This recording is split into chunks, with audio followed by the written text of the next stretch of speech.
6 na buwan na mula nang mawala si Trisha sa amin. Pero hanggang ngayon, nakapin pa rin ang pangalan niya sa pinakaibabaw ng group chat namin. Trisha M. Ganyan siya nakasave dati. Sabi niya, crush niya ang kulay yellow. Kasi parang siya raw kapag may something masaya. Wala kaming tinanggal sa kanya sa GC. Hindi namin alam kung bakit. Baka kasi parang pag tinanggal namin siya, parang tinatanggal din namin siya sa utak namin. Kaya naiwan lang siya doon. Naka-freeze. Last scene niya pa rin, 6 na buwan na nakalipas. 3:33 ng umaga. Si Trisha yung tipong kaibigan na hindi mo masyadong mapapansin sa una. Pero kapag nakilala mo na, ayaw mo na siyang bitawan. Pahiyain, oo. Pero ang sarap kasama. Yung tipong natatawa ka ng sobra sa mga sinasabi niya kasi alam niyang papatulan mo lang siya. Kami 4 dati. Ako, si Mia, si Jack, best friend ko since grade 7, tapos si Brian na crush ng halos buong batch namin, pero parang hindi niya namamalayan, at si Trisha.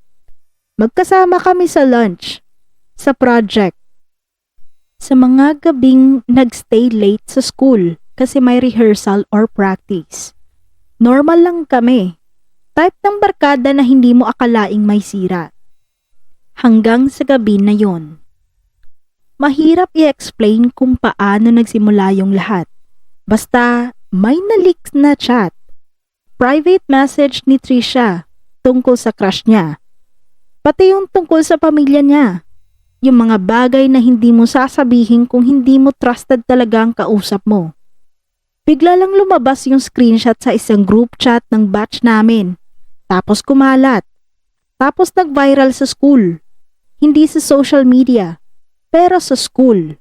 Mas masakit pa nga yun, kasi araw-araw mo silang nakikita.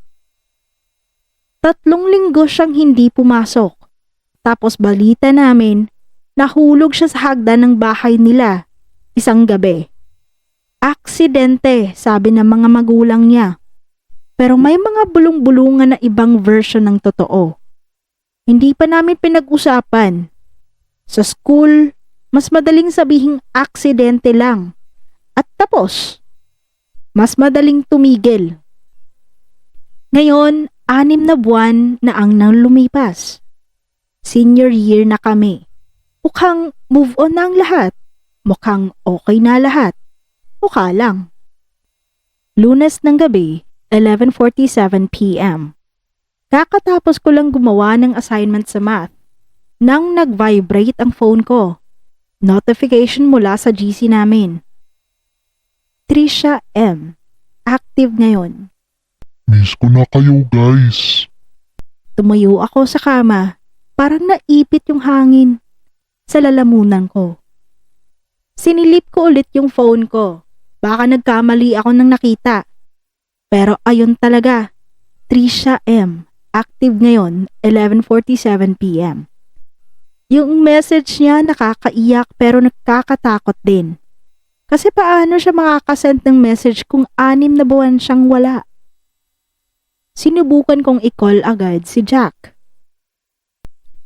Jack, nakita mo ba yung GC?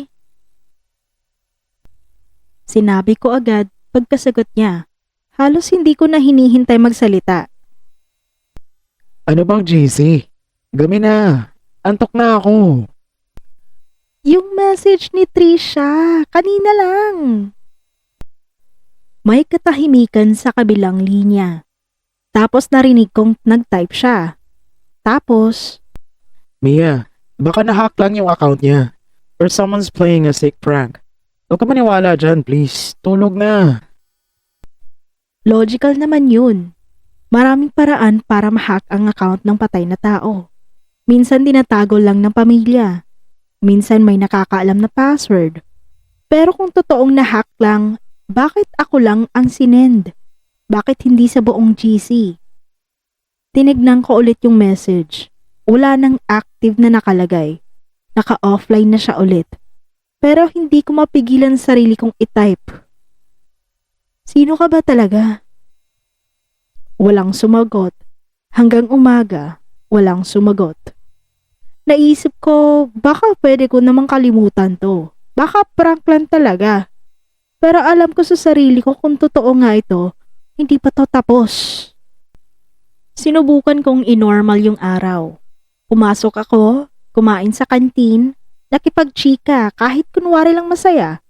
Pero parang may bumabantay sa likod ng leeg ko buong araw. Tapos dumating yung CR incident. Lunch break. Papunta ako sa girl CR sa second floor. Yung malayo, yung bihirang puntahan kasi madalas sira ang ilaw. Habang naguhugas ako ng kamay, may something sa salamin na nagpatigil sa akin. Naka-fog yung salamin kahit wala namang gumagamit na mainit na tubig. Tapos, dahan-dahang lumilitaw yung sulat. Parang may daliring nagsusulat mula sa kabilang side ng salamin. Miss na kita, Mia. Hindi ako nakareact agad. Yung utak ko parang nag-buffer. Tapos biglang nawala ang fog. Kasabay ng pag-flicker ng ilaw. Once, dalawa, tapos normal na ulit. Wala na yung sulat. Parang walang nangyari. Tumakbo ako palabas. Halos hindi ko na naabutan ng pinto. Kinagabihan, nag-text ako kay Jack at Brian. Sinama ko sa GC namin yung tatlo. Yung lumang GC, hindi kasama si Trisha. Gumawa kami ng bago noong nawala siya. Pero ito pa rin yung gamit namin dati. Guys, may nangyari sa CR kanina. Sumagot si Brian na matagal na hindi nagsasalita sa GC. Anong nangyari? Sinabi ko lahat. Tapos may tumagal na katahimikan bago sumagot ulit si Brian. Hindi lang pala ako. What do you mean? Hindi na siya sumagot. Pero pagkatapos ng 2 minuto, nag-send siya ng isang photo. Picture ng locker niya sa school. May sulat sa loob. Gamit ang permanent marker. Pulang-pula. Alam ko yung ginawa mo. 3 araw na pala niya itong tinatago. Hindi niya sinabi kanino man. Hanggang ngayon. Nagkita kaming 3 kinabukasan. Pagkatapos ng klase, sa likod ng library, kung saan walang masyadong tao. Si Brian, na dati laging may ngiti, mukhang hindi natulog ng maayos sa nakaraang linggo. May malalim na guhit sa ilalim ng mata niya. Mia, Sabi niya, mahina ang boses. may kailangan akong sabihin sa inyo. Tungkol kay Trisha. Tungkol sa gabing yun. Tumigil ako sa paghinga. Si Jack, nakatingin lang. Parang ayaw niyang marinig pero hindi naman makaalis. Yung chat na lumabas. Patuloy ni Brian. Alam niyo na sinabi nila na hindi nalaman kung sinong unang nag-leak. Pero Tumigil siya. Nilamon niya ang laway. may kinalaman ako sa pag-share noon. Hindi ako yung pinagmulan, pero nakita ko sa phone niya at ipinasa ko sa isang tao. Akala ko lang biro. Akala ko hindi lalaganap. Brian, Bulong ni Jack. Halos hindi marinig. sinabi ko lang sa isang tao. Pagtaas niya ng boses. Frustrated. Parang sarili niya galit. Hindi ko iniisip na ganito mangyari sa lahat. Walang nagsalita ng 1 minuto.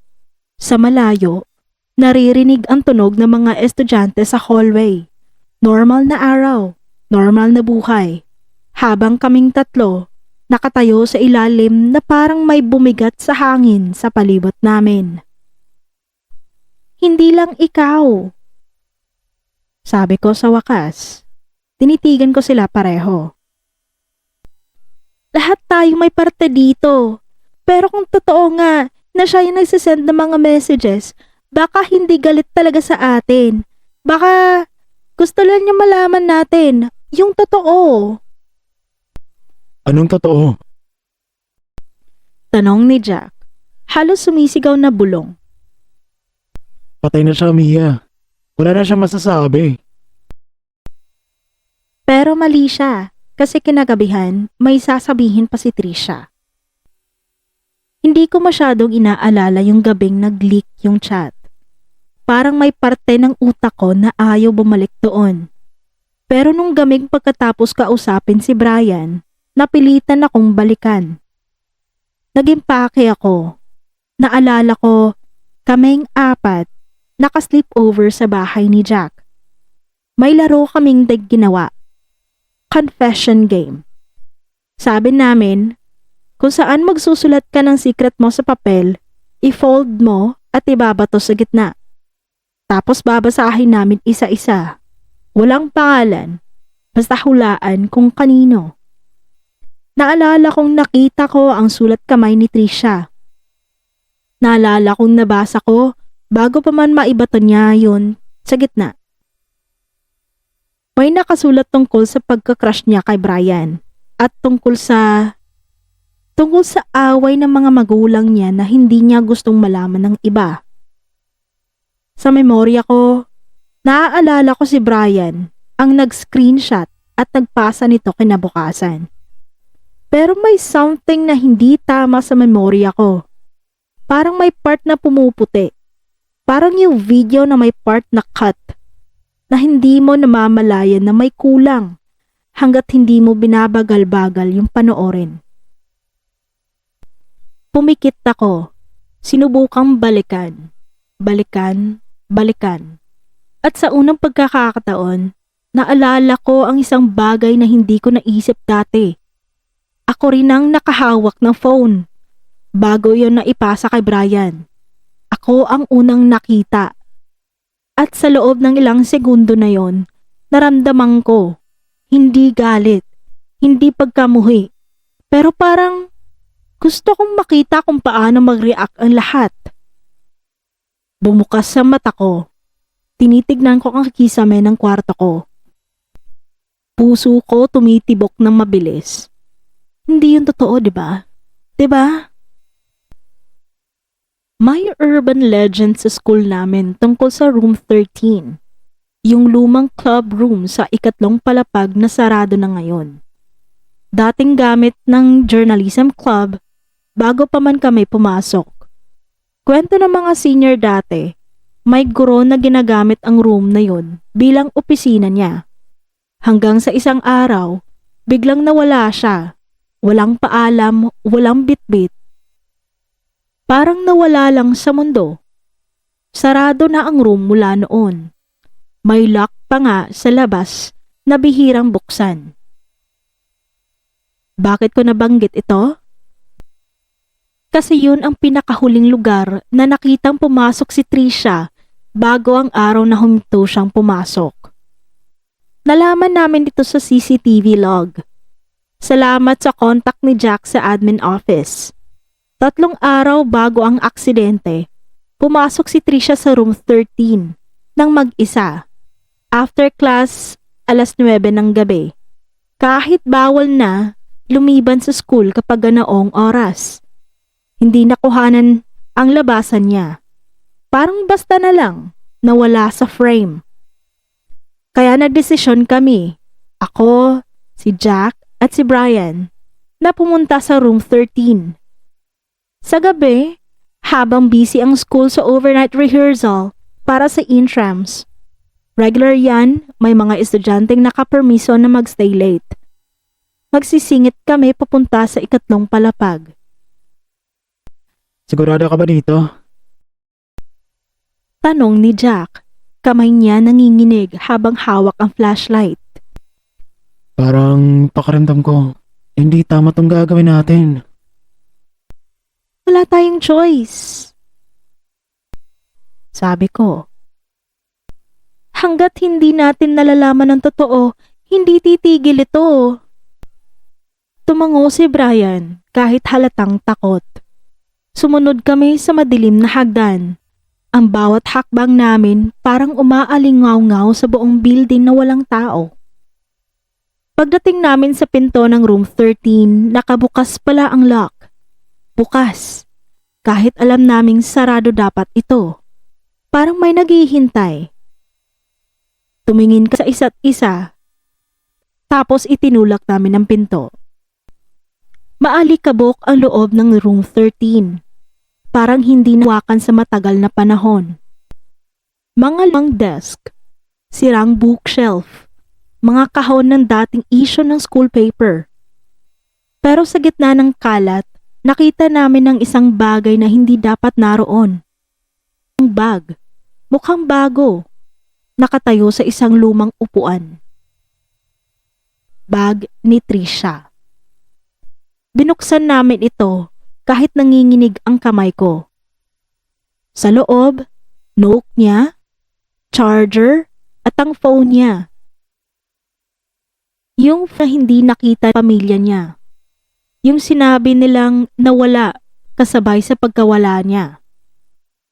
Buhay pa ang baterya. Kakaiba. Kasi 6 na buwan na ang lumipas. Buksan ko ang notebook muna. Mga karaniwang notes, schedule, tools, pero sa huling pahina, may sulat na iba ang tono. Mabilis, halatang sinulat habang takot o galit. Kung mababasa nila ito, gusto kong malaman nila na totoong aksidente lang. May tao sa school na alam ang totoong nangyari noong gabi ng laro. Hindi si Brian ang dahilan. May kasalanan niya lahat ito. May ibang nakita bago siya. May ibang nagsabi kung kanino dapat ipasa. Saan laman nila bago pa huli. Tumigil ang paghinga ko. Mia, Ni Jack. ano yon? May bang nagsabi kung kanino dapat ibasa? Sino? Bago ko pa nasagot, biglang nag-on yung phone ni Trisha sa kamay ko. Walang hawak ng power button. Lutaw sa screen ang GC namin, yung luma, at may bagong message na nag-type. Dahan-dahan. Habang nakatingin kami. Alam mo na, di ba? Mia, Bumagsak ang phone sa sahig. Sumigaw si Jack. At sa likod namin, dahang-dahang nagsara ang pinto ng room 13. Kahit walang tao.